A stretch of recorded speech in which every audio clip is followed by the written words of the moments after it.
Hi guys, this is Ankur again with another blog। आज ना मैं आपको एक इंसिडेंट बताता हूँ आज जो मेरे साथ सुबह हुआ।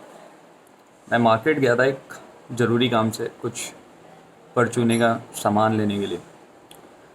तो वहाँ मेरे को दो तरह के लोग मिले। सबसे पहले मुझे एक अम्मा मिली। उन्होंने मेरे से आके बोला कि मुझे 10 रुपये की चीनी दिला दो।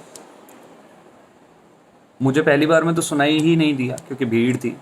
आजकल भी है, लॉकडाउन होने के बावजूद भी है, लोग सुन ही नहीं रहे हैं, खामखा मार्केट में घूम रहे हैं। लेकिन वहाँ फिर मैंने उनसे दोबारा पूछा तो उन्होंने मुझे बताया और मैंने उन्हें दिला दी। She was like okay and I am going home. But मैंने उनसे पूछ लिया जाते जाते, आपको कुछ और तो नहीं चाहिए? उन्होंने कहा नहीं, अभी काम हो जाएगा। इस एज में भी मजबूरन उन्हें घर से बाहर निकलना पड़ा। पता नहीं क्या उनके घर पे सिचुएशन होगी, उन्हें मांग के काम चलाना पड़ा, मजबूरी है। दूसरा व्यक्ति मुझे मिला, एक जो मेरे ख्याल से जिसको कोई काम नहीं होगा और गुटखा मुंह में डाला और चलते चलते रोड पर थूका और चलता जा रहा। तो मैंने उसे टोक दिया कि भाई ये तूने क्या करा, क्यों थूका? आजकल बीमारी फैल रही है, तुम गुटखा खा रहे हो ठीक है, लेकिन तुम थूक क्यों रहे हो सड़क पर चलते हुए? तो मुझसे बहस करने को तैयार हो गया कि सड़क पर थूकना कौन सा गुनाह है। अब इसी चीज़ को मैं कहता हूँ कि यही इलिटरेसी है कि लोगों को यही नहीं पता कि क्या गुनाह है और क्या नहीं है। इतने समझदार हैं कि कहीं भी थूकने को तैयार हैं। इतने समझदार हैं कि शराब पी लेंगे, सिगरेट पी लेंगे, गुटखा भी खा लेंगे, लेकिन बीमारी साथ में फैलाएंगे। आपको चाहिए, इन चीज़ों की ज़रूरत है, आपसे कोई मना नहीं कर रहा। सरकार ने इनको खोल दिया, ठीक है भाई, सरकार का राजस्व बढ़ता है, पैसा उन्हें चाहिए, उन्होंने खोल दिया।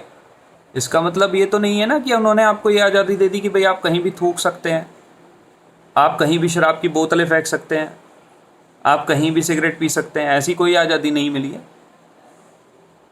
ज़रूरतमंद की मदद करिए, वो सबसे ज़्यादा ज़रूरी है। आपके ये पैसे, आप सोच रहे हैं कि भाई आपने तो बहुत बड़ी हेल्प कर दी गवर्नमेंट की, राजस्व बढ़वा दिया राज्य सरकार का, ये कर दिया वो कर दिया, क्या होगा उससे? सरकारी व्यक्तियों की नौकरी या उनकी सैलरी ही तो भरी जाएगी।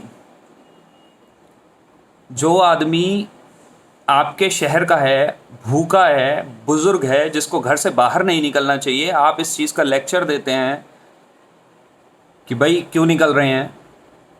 क्या आपने उनकी मदद करने की कोशिश की? अगर आपके पास एक्स्ट्रा पैसा है जिससे आप पी सकते हैं, खा सकते हैं, एंजॉय कर सकते हैं, करिए। लेकिन 10, 20, 30, 40, 50 रुपये अगर एक्स्ट्रा लेके जेब में निकलेंगे और किसी ज़रूरतमंद की मदद कर देंगे, पहले तो आपको एक समझना पड़ेगा कि आप इस देश के जिम्मेदार नागरिक हैं या नहीं हैं। आपको सबको चाहिए तो स्विट्ज़रलैंड जैसा, स्पेन जैसा, अमेरिका जैसा, कि हमारे देश में तो कुछ है ही नहीं। लेकिन गंद सबसे ज़्यादा हम ही हमारे देश में फैलाते हैं।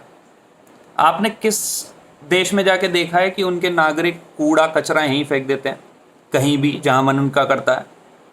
सिर्फ हमारे देश में आज़ादी है, ये हमारे देश में ही आज़ादी है कि आपका जहाँ मन करता है और आप फेंक देते हैं कूड़े को, क्योंकि आपको कोई टोकता है तो आप उससे लड़ लेंगे, बहस कर लेंगे, गाली गलौज कर लेंगे। जो भी मेरी बातें सुन सकता है और समझ सकता है, ये सिर्फ वीडियो उन्हीं के लिए बनाई गई है, ये किसी के लिए नाराज़गी नहीं है। एक सरकार हो, चाहे वो कोई सी भी हो, कोई भी पार्टी, 135 करोड़ लोगों के देश को जब ही चला सकती है जब उसके नागरिक समझदार हों। कोई भी विदेश में, कोई भी देश, कोई भी अलग देश जो आगे है या डेवलप्ड है, वो सिर्फ उनके नागरिकों की वजह से है, क्योंकि वो सारे रूल्स फॉलो करते हैं। हम लोग क्या करते हैं? कोई ट्रैफिक रूल नहीं छोड़ा जो ना तोड़ना हो, कहीं गंदगी फैलानी हो उस मामले में सबसे अव्वल हैं। आप अपनी जिम्मेदारी निभाइए ना। दूसरे को उंगली उठाने से पहले आप अपनी जिम्मेदारी तो निभाइए, एक बार निभा के तो देखिए। इस समय अगर ये देश चल सकता है या कोई भी देश चल सकता है, तो वो कोई भी गवर्नमेंट नहीं चलाएगी। गवर्नमेंट तो सिर्फ लॉकडाउन लगाएगी। देश चलाने की जिम्मेदारी नागरिकों की है। अगर वो समझदार होंगे, आप और मैं बिना वजह घर से नहीं निकलेंगे, सिर्फ काम के लिए निकलें, ज़रूरी काम के लिए निकलें, चाहे वो ऑफिस का ही काम हो, ऑफिस जाके करना हो, दुकान पे जाके करना हो, लेकिन उसके अलावा आप कितने जिम्मेदार हैं देश के प्रति। डोनेशन करने से देश नहीं चलता है, देश आपको ही साफ रखना है, आपको ही स्वच्छ रखना है और आपको ही चलाना है। आप एक सोसाइटी में रहते हैं, एक सोसाइटी में रहने के लिए आप मेंटेनेंस भरते हैं कि भाई मुझे यहाँ स्विमिंग पूल की सुविधा चाहिए, मुझे यहाँ पे स्पोर्ट्स बैडमिंटन कोर्ट भी चाहिए, मुझे बच्चे के लिए क्रिकेट ग्राउंड भी होना चाहिए, प्ले स्कूल भी होना चाहिए। उसके लिए आप हर सोसाइटी में मेंटेनेंस भरते हैं, सिक्योरिटी के लिए भी भरते हैं, सारी चीज़ें भरते हैं। क्यों भरते हैं भाई? जब आपने वहाँ घर खरीद रखा है तो क्योंकि आप अलग से सुविधाएं मांगते हैं। तो इस देश में आपका घर है और आपको देश में सरकार से सुविधाएं चाहिए, रोड चाहिए, टैक्सी चाहिए, बसेस चाहिए, ट्रेन चाहिए, एरोप्लेन चाहिए, कुछ भी चाहिए, उसके लिए आपको ही पैसे देने हैं क्योंकि आपको वो सुविधाएं चाहिए। आप देना कुछ नहीं चाहते, चाहिए आपको सब कुछ।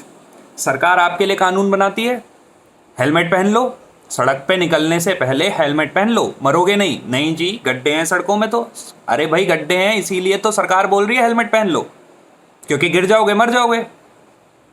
अगर नहीं होंगे तो फिर वो बोलेंगे ही क्यों?